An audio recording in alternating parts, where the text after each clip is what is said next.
అయ్యా, నా చెల్లెలు మీనాన్ని రాయితో కొట్టి గాయమయ్యట్టు చేశారే, ఇది మీకు న్యాయంగా ఉందా? 10 పైసలు విలువ చేయని పువ్వేగా కోసింది, మీ ఆస్తి అంతా దోచుకుపోయిందా? నాతో చెప్తే నేనే 4 బాధేదాన్ని. మీరు ఇలా కొట్టడానికి మా అమ్మ నోమాసాలు పోసి దాన్ని కన్నది. నా ఇంట్లోకి వచ్చి నన్నే ఎదిరించి మాట్లాడతావా? మాట్లాడితే ఏం తప్పండి? పసిబిడ్డల ముద్దు ముచ్చట్లు తెలిస్తేనే వాళ్ళ వేదన అర్థం అవుతుంది. మీకు అసలు పిల్లలే లేరే. ముందు బయటికి పోవే కులం తక్కువ దానా. దేవుడు నీకు మాత్రం సుఖమైన జీవితాన్ని ఇచ్చాడా? 4 పిల్లలకి అనే వయసు వచ్చిన పెళ్లి పెట్టాకు లేకుండా ముందున్న బెండకాయలా బతుకుతున్నావు కదా, మొదలుస్తామా? నోరు ముయ్యండియ్యా. కొంచెమైనా ఇంగితం లేకుండా ఆడపిల్లతో మాట్లాడేందుకు సిగ్గులేదు? మీ అమ్మ కూడా ఆడదేగా. రై, ఊరంతా నీకు పనివ్వటానికి బెదుతున్న స్థితిలో నీకు ఉద్యోగాన్ని ఇచ్చి నేను ఒక మనిషిగా చేసిన వాడిని నేనన్నమాట మర్చిపోయావట్రా కుక్క. కుక్క గిక్క అన్నావో పుచ్చ పగలగొడతా. నీ వంటి నీతి లేని వాడికి టోపీగా ఉండడం కంటే ఒక మంచి వాడికి చెప్పుగా బతకచ్చు. నీ బోరుద్యోగం నాకు బలాదుర్రా. పోరా రేయ్, పోరా.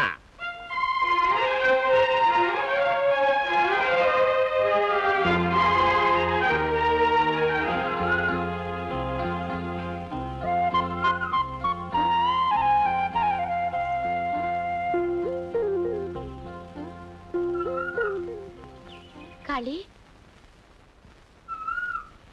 నా తరఫున మాట్లాడి ఉన్న ఉద్యోగం చెడగొట్టుకున్నావు.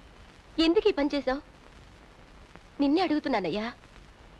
పరాయి ఆడపిల్లని నీచంగా మాట్లాడితేనే నా రక్తం ఉడికిపోతుంది. అందులోనూ నేను మనసారా ప్రేమించే నిన్ను ఒకడు అవమానిస్తే నన్ను చూస్తూ ఉండమంటావా?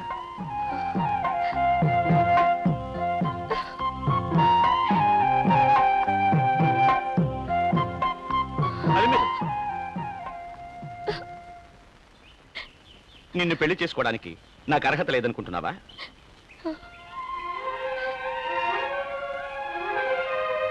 వాణ్ణి తర్వాత మరొక చెల్లెలుంది. దాన్ని ఒక అయ్య చేతిలో పెట్టాక నువ్వు నా పెళ్లి గురించి మాట్లాడొచ్చు. కనీసం 10 ఏళ్ళు పట్టినా పట్టొచ్చు. అంతవరకు ఎదురు చూస్తూ ఉండడం కంటే నువ్వింకెవరినైనా చేసుకుని సంతోషంగా ఉండు. ఆ సంతోషం కోసం 10 ఏళ్ళు ఆగవలసి వస్తే అంతవరకు ఎదురు చూడడం నాకిష్టమే.